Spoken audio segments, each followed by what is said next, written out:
ni Marcos na nagpapagalaw sa tuta na klaseng presidenteng ito ay ang Estados Unidos. Kaya malakas ang loob ni Diwata Torre na labagin ang batas na parang bandido, tulisan at utak kriminal sapagkat ang pumapayong sa kanya itong tarantado at wala sa katinuan ng presidente na si Marcos Jr.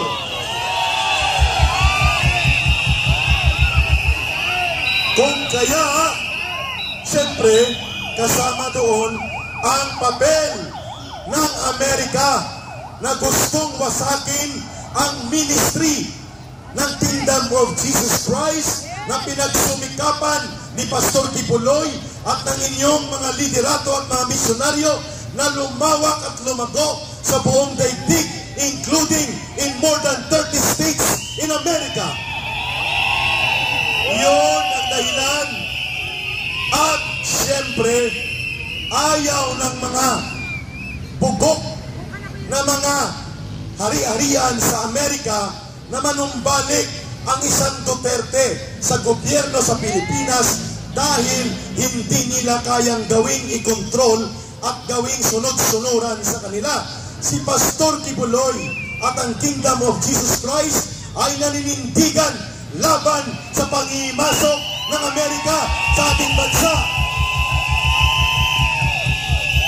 Si Pastor Kibuloy ay naninindigan na dapat lumaya sa kuko ng kolonyalismo at imperialismo ang bansang Pilipinas, kaya siya ay sumasama sa mabuting pamamahala at tamang liderato na ipinakita ni Rodrigo Duterte at ng kanyang anak ni si Sara Duterte.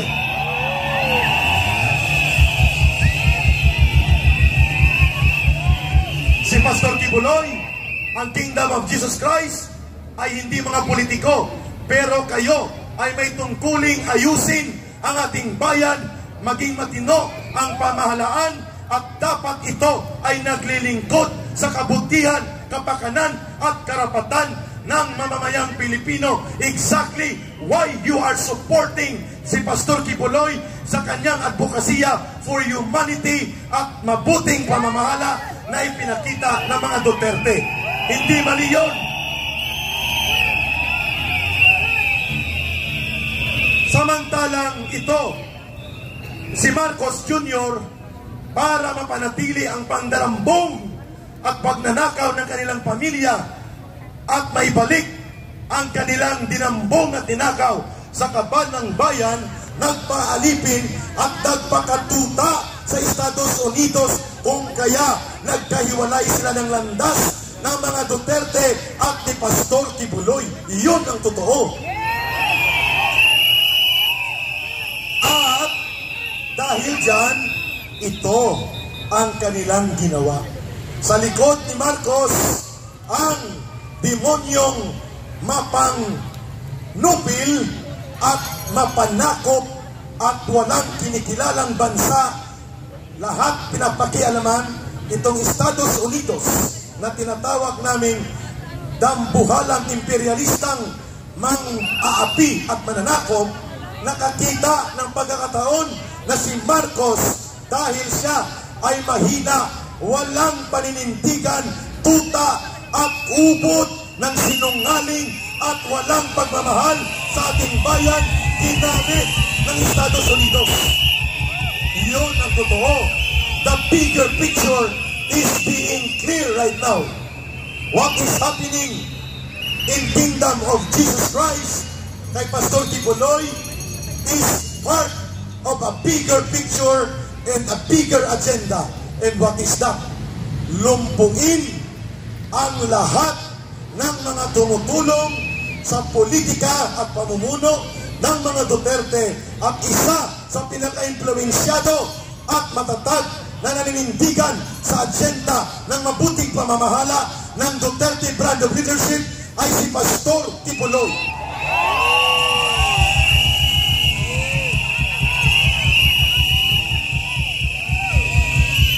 Pero sino ang pangmatagalan at pangunahing target ng Estados Unidos at ni Marcos sa kanilang ginagawang pang-aatake, paglusok, pananakit at ginagawang state terrorism sa laboratorio ng kanilang martial law sa KOGC at kay Pastor Kibuloy. Sino ang totoong target nila? Si Rodrigo Duterte, si Sara Duterte, si Mayor Duterte, and anybody na kasama sa Duterte brand of political leadership. Ayaw ng Estados Unidos na makabalik pa sa poder. Kaya si Marcos gusto niyang bawiin ang ninakaw at ginambong nilang mga kayamanan ng ating bansa. Ginawa niya, isinanla niya ang ulo ni Pastor Kibuloy at isinanla niya ang buong integridad at soberanya ng bansang Pilipinas.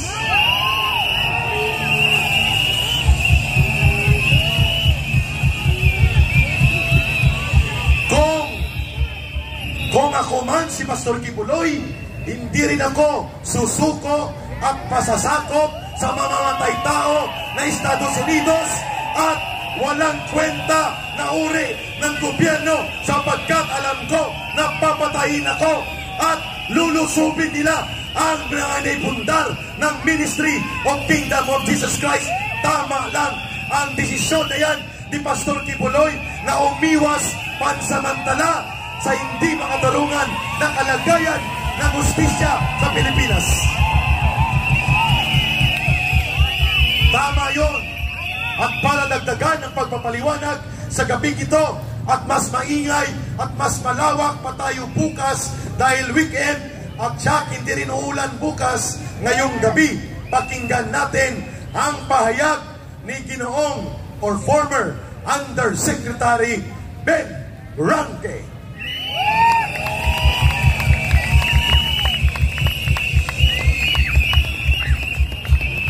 Tayo muna para buhay na tayo. Tayo. Okay.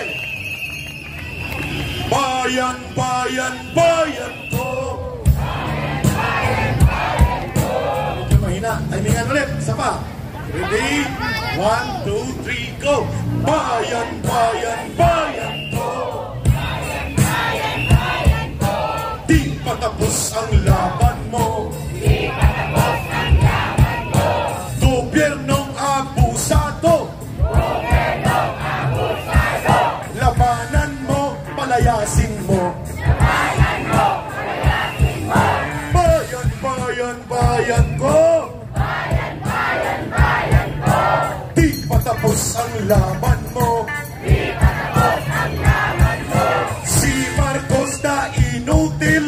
Si Marcos na inutil. Tutulan mo, palayasin mo. Tutulan mo, palayasin mo. Ang tao, ang bayan, hindi magagabi. Ang tao, ang bayan, hindi magagabi. Ang tao, ang bayan, hindi magagabi.